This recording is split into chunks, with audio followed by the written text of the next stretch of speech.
In everyone's life, there can be moments when a sense of aimlessness pervades their existence.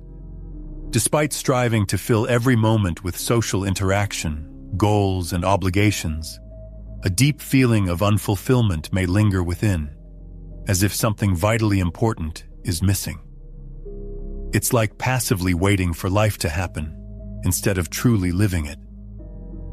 Often, this state is mistakenly identified as anxiety or depression, and doctors may prescribe medications intended to suppress the discomfort. Pills taken morning and night temporarily dull feelings that, in reality, demand immediate attention. However, what if this suffering isn't a mistake, but a call to action? Carl Jung, the eminent psychologist, asserted that psychological disorders are frequently not pathologies, but attempts by the psyche to heal itself, a signal that one's current way of life doesn't align with the soul's needs. Perhaps one is living by others' rules. Work drains all energy, relationships are exhausting, and dreams bring no satisfaction. Meanwhile, the true self yearns for freedom, but no one taught it to heed this call. On the contrary, from childhood, we are taught to suppress it, to adapt, to function without causing trouble. As a result, one suffers in silence while the world admires their productivity. Jung believed that healing comes through confronting a problem, not through denying it. It's crucial not to mask symptoms, but to understand their meaning. Neurosis, in his view, is always a substitute for authentic suffering. In other words, one suffers by fleeing from a pain that must be felt to change one's life. As long as one runs, the suffering will continue. This message is for those tired of pretending, for those who feel they are drowning but hold a spark of hope for salvation. There is a way out, and it begins with the difficult decision to stop running and start listening to oneself, to one's unconscious, to the pain that has been suppressed by medication, addictions, and routine. If you've read this far, perhaps you've already realized that the emptiness within isn't weakness, but the absence of yourself in your own life. And it's time to change that. Suppose someone experiences sadness for days, weeks, or even months. They consult a doctor who listens to their complaints for 15 minutes, sometimes less. The person describes insomnia, anxiety, an inexplicable tightness in the chest, a feeling of not belonging, and detachment from reality. The doctor nods, types something on the computer, and delivers a verdict. You have an anxiety disorder. Let's start with this medication. And that's it. After a few days or weeks, the pain is reduced to a chemical imbalance, and the soul's existential cry becomes a prescription number. No one mentions that such treatment doesn't care for the soul, but only for functionality. The logic is simple. One must continue to work, consume, produce, supporting the system's operation. Medications allow one to endure the unbearable, and thus they are offered as a final solution. But is that truly the case? However, as Jung astutely observed, such treatment can be a cunning trap. He asserted that the roots of most modern neuroses lie not in organic brain dysfunctions, but in a profound disconnect between an imposed lifestyle and the soul's true needs. When individuals neglect their calling, suppress genuine aspirations, and ignore inner truths, their souls begin to suffer. And since the soul has no direct voice, it signals its distress through the body and mind, manifesting as anxiety, panic attacks, and feelings of hopelessness. Instead of listening to these signals, modern society teaches us to suppress them. neutralizing any discomfort with chemicals to return to normal as quickly as possible. But what does this normal entail? Often, it's a job one loathes but cannot quit. Superficial relationships maintained solely for the appearance of well-being, empty goals, and mechanical routines. All of this creates a constant feeling that one is not truly living, but merely surviving. The anxiety one experiences is not a sign of weakness or failure, but the voice of their soul, desperately trying to convey a message. This life isn't yours. You're betraying me. And if this warning is ignored for too long, the body begins to scream louder. But the system is always ready to offer a new dose, a new diagnosis, a new tranquilizer. The more one adapts to this model, the further they drift from themselves, until they cease to feel anything at all. Neither pain nor joy, just chronic numbness, mistakenly perceived as adult life.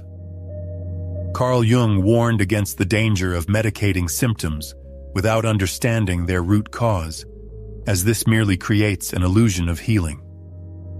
One may appear to improve externally, but remains lost internally. In the long term, this disconnect between what is felt and what is lived inevitably leads to an even more severe crisis. It's impossible to escape one's soul forever. It will eventually demand its due, whether in the form of burnout, emotional breakdowns, or an all-consuming emptiness that nothing can fill. Mass medication is a symptom of a deeper problem, a reflection of a culture unable to cope with suffering and afraid of pain because it has lost sight of its transformative value. Jung considered suffering an integral part of the human experience, the beginning of the path to self-knowledge and individuation. However, in modern society, any discomfort is automatically labeled as a pathology. By fleeing from suffering, one deprives themselves of the opportunity to become who they are meant to be. A legitimate question arises. How many people suppress their inner voice with treatments that merely mask the problem? How many lives are wasted in the name of artificial stability? How many journeys to self are cut short before they even begin? To answer these questions, we must understand the causes of the modern emotional crisis. This leads to examining the environment, the cultural structures that shape identity, and the lifestyle that is often the true illness. Perhaps the problem lies not within the individual, but in a world that has taught them to hate themselves. It's worth considering why so many people suffer emotionally, despite material comfort, technological advancements, and perceived freedoms. Never before has humanity had such access to information, entertainment, and stimuli. Yet at the same time, people have never been so disconnected from their true essence. The root of modern psychological suffering lies not only in the mind, but also in the environment that shapes one's personality from birth. Carl Jung recognized this interconnectedness with striking clarity, emphasizing that the problem is not merely individual, but also cultural and structural. Modern society elevates external attributes of success, often neglecting inner substance. Efficiency and productivity are valued above mental equilibrium and self-discovery. From a young age, individuals are programmed to follow conventional scripts: diligent study, choosing a safe profession, relentless productivity, unrestrained consumption, an obligatory smile for photographs, and the concealment of any vulnerability. People grow up internalizing rules of pleasing others, competing, and striving for victory. However, no one teaches them to listen to the voice of intuition, to understand their own feelings, or to ask themselves the fundamental question: What gives my life true meaning? The absence of this meaning is not a random occurrence, but rather a programmed phenomenon. From childhood, individuals are conditioned to believe their identity is defined by external factors: job title, salary, and social approval. However, as Jung astutely noted, this is a fatal trap. When one's self-worth depends on external standards, they become vulnerable to disappointment and alienated from their inner essence, their unconscious, their soul. It is at this point that an inner emptiness begins to form. It slowly but steadily permeates daily routines. One may meet all expectations, tick every box on a checklist, yet still feel like a stranger in their own life. A sense that something is amiss arises, but it's impossible to articulate. This feeling is not a sign of weakness, but rather a symptom of disconnect from what is true, spontaneous, and instinctive. According to Jung, this disconnect is fertile ground for the deepest psychological disorders. However, society has no interest in acknowledging this fact, as people alienated from themselves are far easier to manipulate. They consume more, ask fewer questions, and unquestioningly follow orders. They become useful, compliant, and predictable, and when they eventually break under the burden of anxiety, depression, or burnout, the system offers only palliative measures, avoiding the revelation of the truth. Jung asserted that for healing, one must confront the world that has caused them pain. It's necessary to realize how conditioning occurred, what was suppressed, and what was sacrificed in the name of societal acceptance. This is a painful process, as it involves acknowledging that one has not lived their own life, molded themselves to fit into suffocating frameworks, and was domesticated by a culture afraid of the human soul. However, this is the only path to healing. Only by recognizing the source of one's inner emptiness can one begin the journey to fill it with authentic content. This path is called individuation, a profound and transformative process that Jung considered the true way to healing. So, what does it mean to individuate? How is it possible to integrate forgotten parts of oneself and finally build a meaningful life? The answer to this question requires not only courage, but also humility. In everyone's life, there comes a moment when the pain becomes unbearable and impossible to ignore. When the social mask begins to weigh too heavily. When one realizes they are living only half a life, or worse, are a caricature of themselves.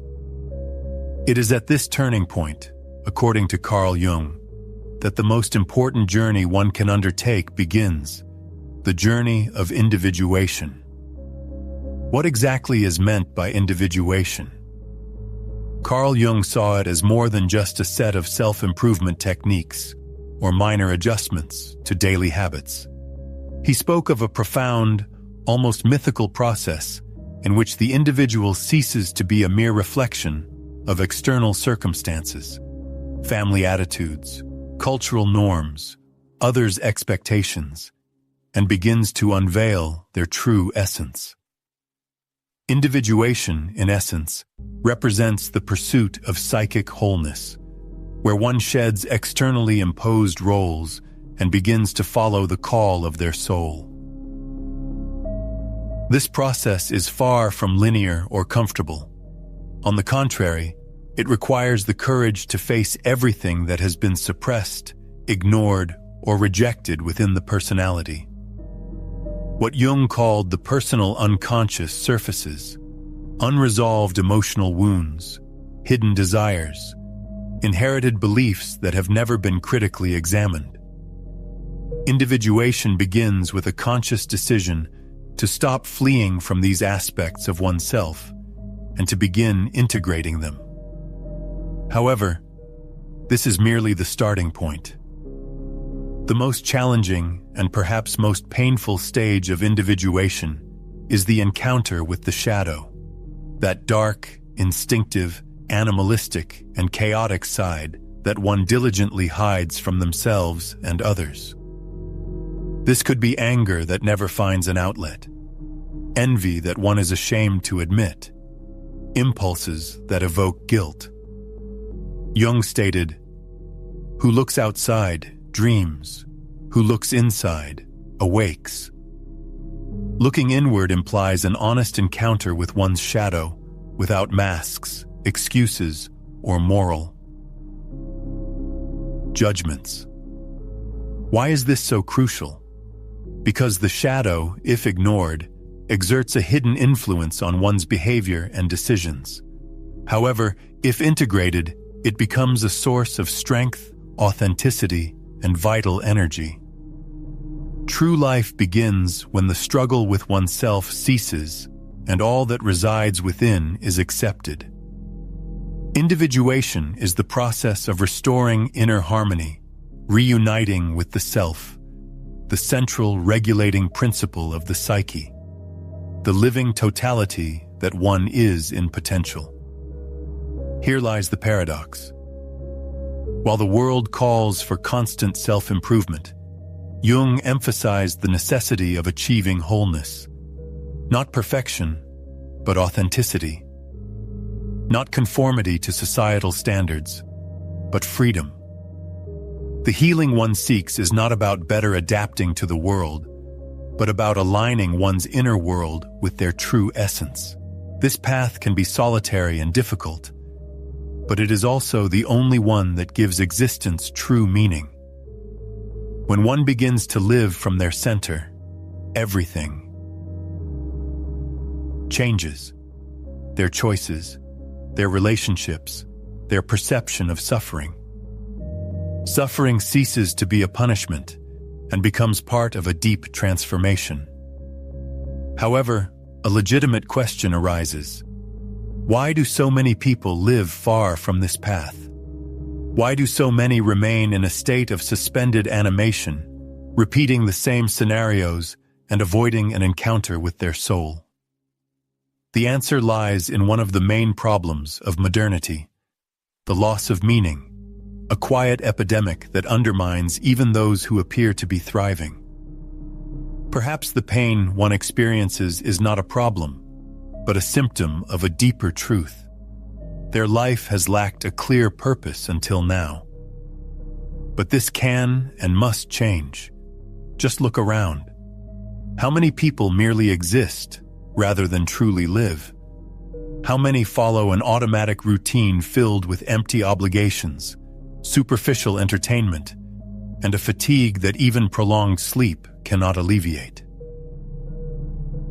Carl Jung deeply understood that human suffering is not accidental, but structural and existential in nature. In his view, the root of modern psychological torment lies in the awareness of a meaningless existence. This isn't about a global mission or utopian ideals, but about personal purpose, about harmony between activity and essence, about living in accordance with inner convictions, rather than at the dictation of a world that glorifies success but destroys the soul.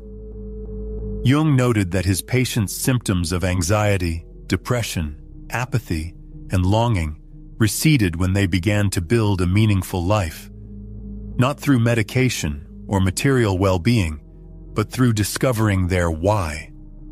One can endure almost any pain if they know what they are living for. Otherwise, even the brightest pleasures lose their appeal, and ambitious goals seem meaningless. Modern society is experiencing an epidemic of emptiness. People are tired not only of being overwhelmed by tasks, but also of a lack of purpose, of a life full of obligations but devoid of direction. Jung recognized the human need for a sense of belonging to something greater than oneself, for an awareness of the significance of one's existence. Otherwise, an inner collapse ensues, Suffering escalates into disorientation. The soul cries out for a path, while the world offers only distractions.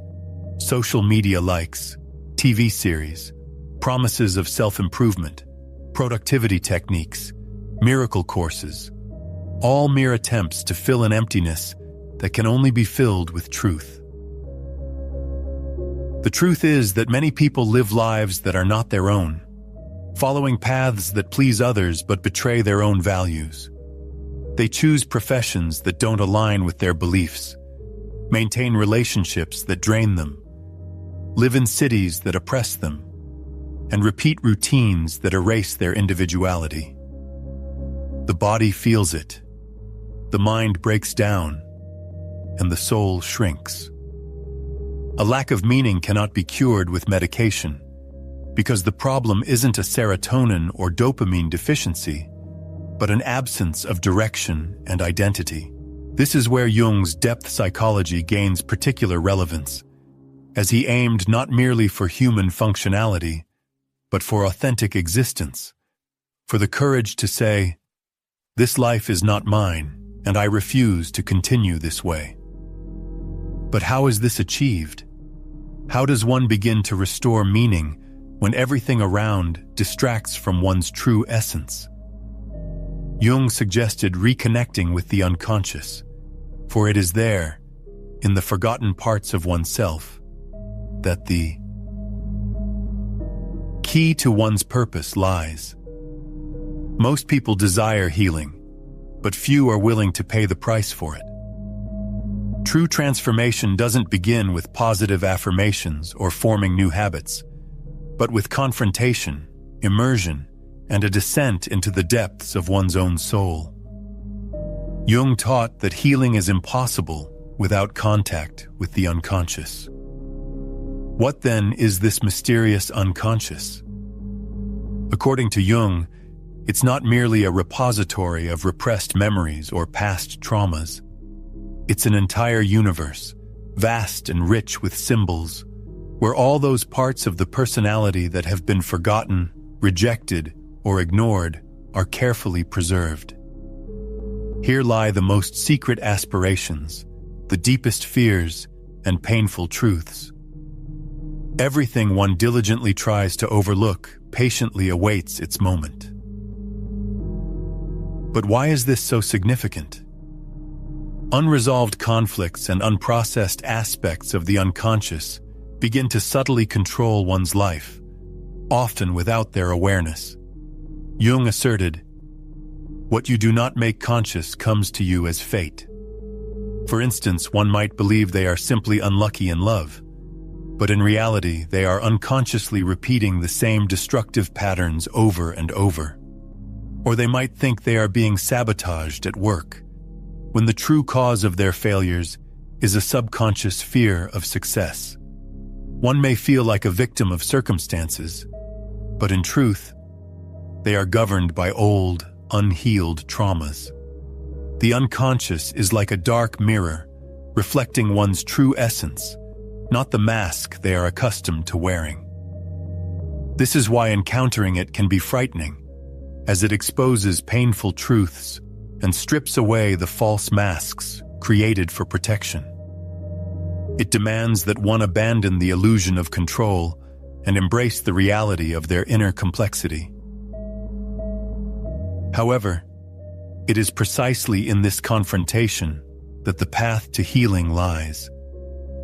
The more one denies the unconscious, the greater power it gains over them, making them more reactive, impulsive, and fragmented. Conversely, the more one integrates it into their conscious life, the more whole they become. Jung called this process the expansion of consciousness, which only becomes possible when one stops running from themselves and begins to listen to their inner voice. How is this done?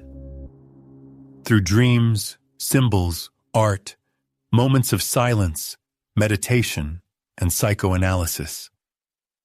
The unconscious doesn't speak the language of logic. It communicates through images, sensations, and emotions that seem to arise from nowhere. But this isn't emptiness. It is oneself, that part of their personality that has been locked away, waiting for recognition. When one begins to listen to this part of themselves, changes occur. They start to see themselves more clearly, understand the motives behind their decisions, accept their wounds, and most importantly, reclaim their power. Until one realizes what lives within them, they remain a hostage to other people, to the past, to expectations, and to cultural stereotypes. But when they bravely delve into the depths of the unconscious, they begin to free themselves. They understand that the anxiety that paralyzes them is not an enemy, but a valuable message. That the sadness that visits them is not a weakness, but a signal that something must die to give life to something new. This process requires effort, time, patience, and a willingness to abandon the comfort of a superficial existence. But it is the only path leading to authenticity. It is from this authenticity that one begins to rebuild their life, no longer as a puppet of the unconscious, but as a conscious creator of their own destiny.